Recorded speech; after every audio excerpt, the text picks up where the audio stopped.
Hello guys! Welcome back to my channel, and for today's video, uh, basta yon.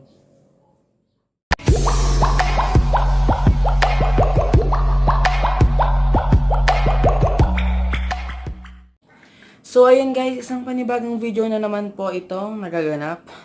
Yun, galing akong school, yan. Galing akong school at bumili ako ng isang food. Bumili ako ng isang food para sa gagawin kong video na to. Kasi ang naisip ko na gumawa ng isang episode dito sa, hindi ko alam kung episode ba yung tawag dun, or content, yun. Naisip ko, gumawa ako ng content ko dito sa YouTube.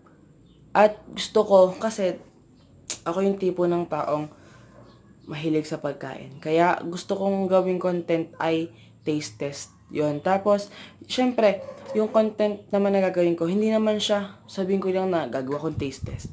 Gusto ko, papangalanan ko siya. Gusto ko, lalagyan ko siya ng pangalan. Yun. Parang, lalagyan ko siya ng tawag. Or, basta ganun, yun nga, basta gagawin ko parang, gagawin kong episode, ganun. So, ayun. Itong video na to, taste test po tayo. Yan, itong video na to, isang taste test na naman. At makapag-taste test na ako, 2 beses na ako nakapag-taste test. At ngayon, yung taste test na naging ko na, may tawag na sa kanya. Yun, ang tawag sa taste test na to ay, at ang ipapangalan ko dito sa video or sa episode na gagawin ko ay, shoot o shoot ang ina. Yun. So, ayun guys, alam ko na parang iba sa pandinig natin, yung shoot o shoot ang ina. Kasi dito sa barangay namin, uso yon, uso yung ganong parang uso sa amin na sabihin yung shoot ang ina, ganon. Uso dito yon. Kaya naisip ko yon, hindi ko alam kasi parang nasanay na rin ako na magsalita doon. Na yun. So ayun, hindi ko alam, siguro naisip nyo kung anong ibig sabihin nun, pero wag nyo na lang para sa akin muna, ngayon, sa video na to, iba yung ibig sabihin ng shoot o shoot ang ina.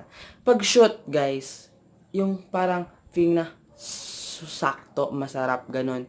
Pag shoot ang ina, parang nakakasuka, ganun. Parang hindi siya sumakto sa taste mo, ganun. So, ayun guys, wala na akong sasabihin pa. Dami-dami na namang sinasabi nito. Ayun, without further ado, let's get into that video.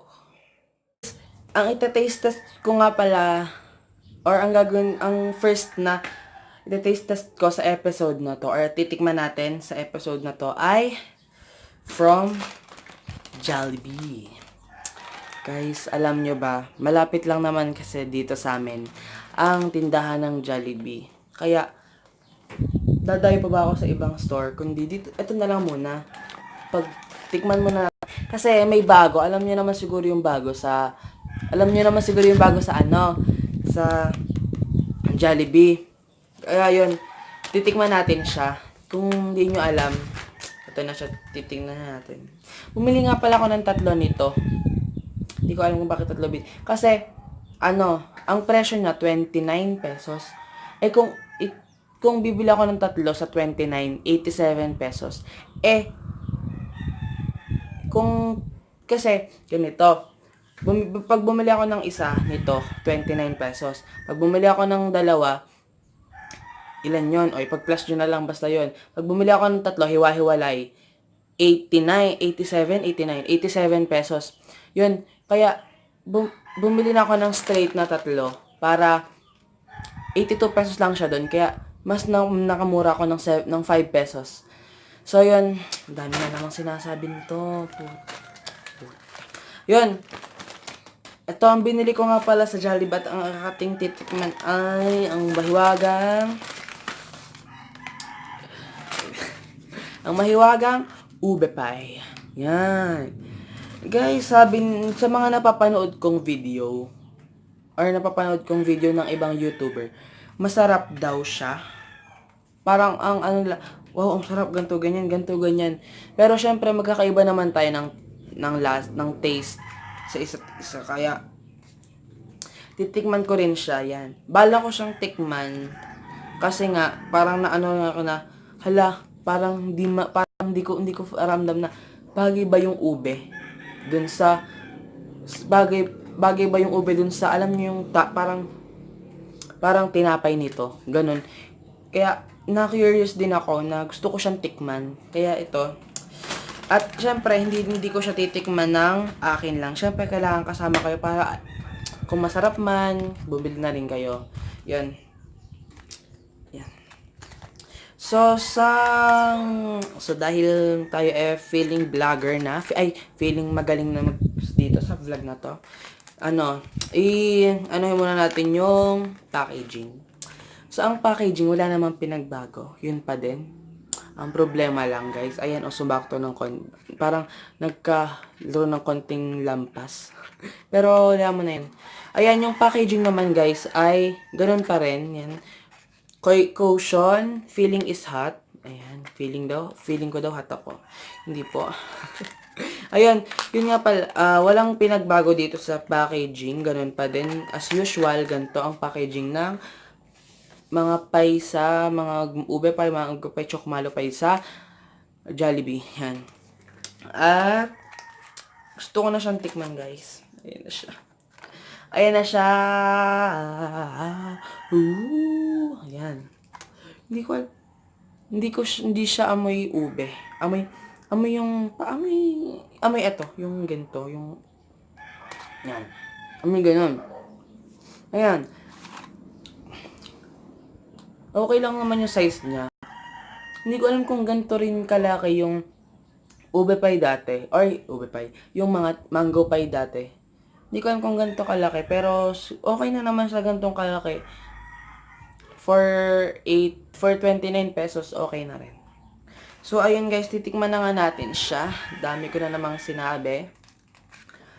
Yan, lang, isip natin. Yan, 3 yung binili ko, guys, ha. Ayan. Meron pa dun sa isa baba. 3 yung binili ko, at kung di man masarap, pamimigay ko na lang. Ayun. Titikman, first bite. Ayan, first bite.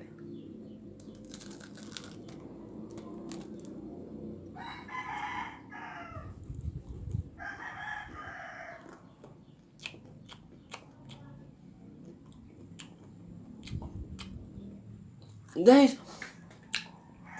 oh my god. First bite, hindi ko siya nalasahan.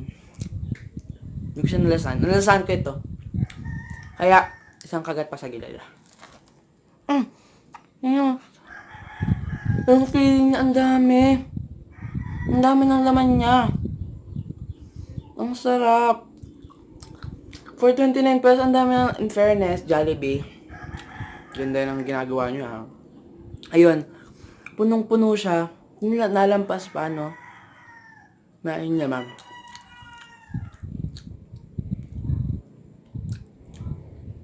Ang sarap. Ayun. So, unang tingin, parang unang isip mo, hindi bagay yung ube dito. Pero,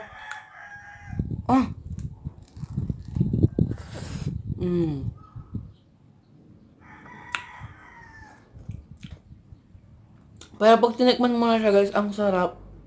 Bagay na bagay talaga. Ang sarap talaga. Promise. Ayun. Kaya kong ubusin yung 3, hindi ko na pamimigay kasi masarap siya.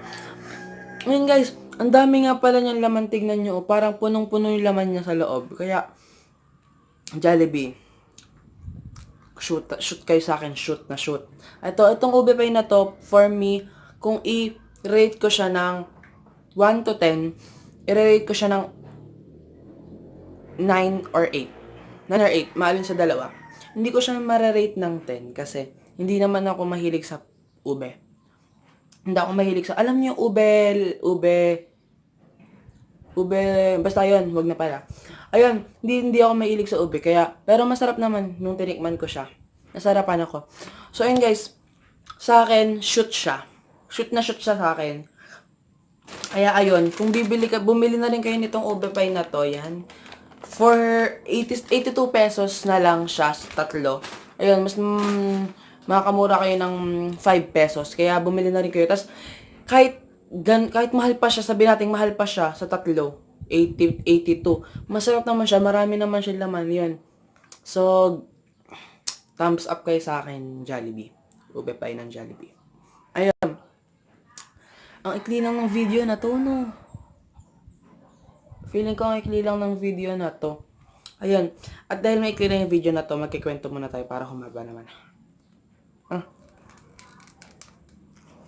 Nalabas talaga siya. Ang sarap. Kumain ko na nga. Malinis naman kami. Sarap.